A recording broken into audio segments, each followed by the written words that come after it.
Explaining Evolve Shaman, right off the bat, we're going to be taking a look at the mulligan. Prescience is always a keep. Carving Chisel, I think, is just good enough. We're up against Death Knight here. Could be Unholy, could be Frost. Right now, Frost DK is all the rage. It's going to be a hard matchup, and Bloodlust is not the kind of card that we want to be drawing at this point in the game. Nothing to do turn 1 here. Likely turn 2, we're going to be equipping the weapon and swinging.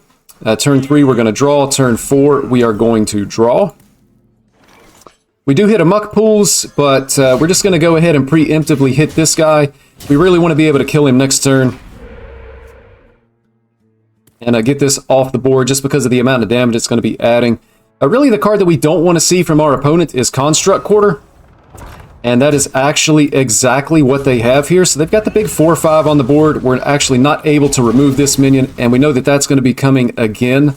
We're not really going to be able to address this likely until turn 5, unfortunately. So I'm just going to swing face, and I am going to go ahead and get down this Muck Pools. And I think I'm actually going to use the Evolve here. Simply because evolving these, the 2/3s are actually 2-drops. Evolving them into a 3-drop doesn't do a whole lot. I think we get a little bit more value evolving a 1 into a 2 than we would get by evolving a 2 into a 3. And this is actually pretty good for us. There's an outside chance that we get some type of a good trade here. Our opponent pushing some damage face. And taking a trade of their own here. So I think we're relatively okay here. It's nice having this Null in hand. Next turn we're going to be able to play the Null. We're going to be able to take a trade for something on the board. Our opponent is going to be able to use this location again, which is unfortunate. But we're going to be able to get an Evolve with the location. And also potentially, if we don't like what we get, we can play second location to try to get a better Evolve. And we even have a Convincing Disguise as well. Might even be worth considering next turn. I'm going to hold the weapon charge here because it's not doing a whole lot for us. Next turn, it could even be worth considering playing the Command of Neptulon. Just depending on what our opponent has on the board and how threatening it is. We're definitely expecting... Wow, this is a really good draw from our opponent. Double location. Lots of rushers. Lots of good stuff on the board for him here.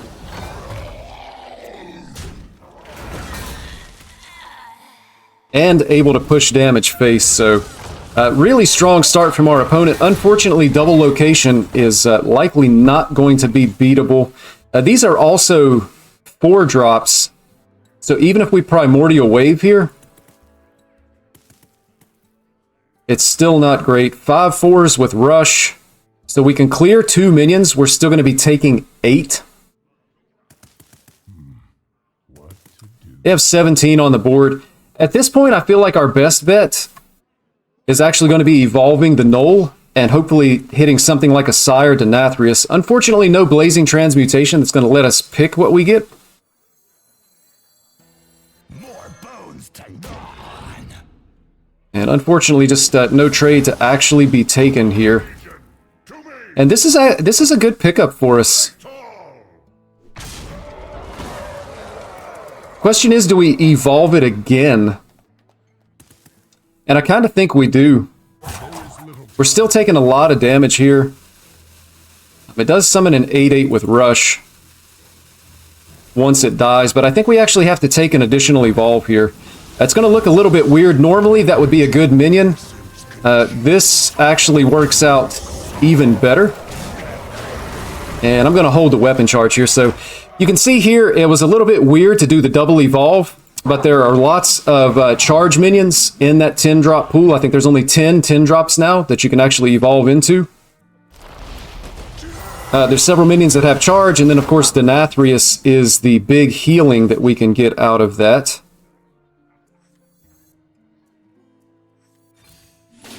And unfortunately here... the Convincing Disguise is not going to be ready to evolve everything on our board, so I think we actually just hold it. And we're kind of hoping at this point to not be dead, but we're coming into the range, assuming this is Frost DK, that we're just going to be dead to the frost damage that's going to be coming down on the board here. Likely expecting our opponent to be making these trades. And I think we're going to see this trade as well, which we do. And actually, we are just dead here. Unfortunately, opponents start a little bit too strong with both locations, so you really see the strength of the Death Knight location here. Evolve Shaman, really just a bad matchup going into that deck. So that's something to keep in mind if you're seeing a lot of Frost DKs and even a lot of Unholy DKs. It can be an uphill battle if you don't hit that really early game Evolve. But Evolve Shaman, still a really good deck, should perform well for you if you're trying to climb the ladder with it.